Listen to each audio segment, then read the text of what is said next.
ખરેખર આપણું જીવનમાં આપણું ભાગ્ય બનાવવા માટે વિચારો ખૂબ જ મહત્ત્વના છે. આપણે જે વિચારો કરીએ છીએ તેનાથી જ આપણું જીવન બને છે. એવી જ વસ્તુ આપણા જીવનમાં આકર્ષિત થાય છે. જેવા વિચારો હશે ત્યાં આપણું ફોકસ જાય છે, ઇન્ટેન્શન જાય છે, એટલે એક્ટિવ થાય છે અને એ જ વસ્તુ આપણા જીવનમાં આવે છે.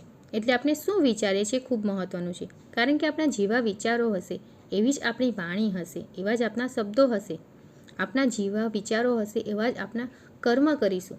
અને જે કર્મ આપણે વારંવાર કરીશું એ આપણી આદતો બનતી જાય છે અને આપણી આદતોથી જ આપણું ચરિત્ર બને છે અને આપણા ચરિત્રથી આપણું ભાગ્ય બને છે.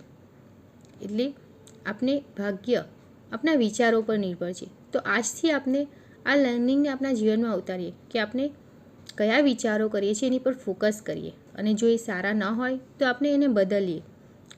આ લર્નિંગને આપણે જીવનમાં ઉતારીને આપણા જીવનને આપણે સરસ બનાવીએ. Learn and grow.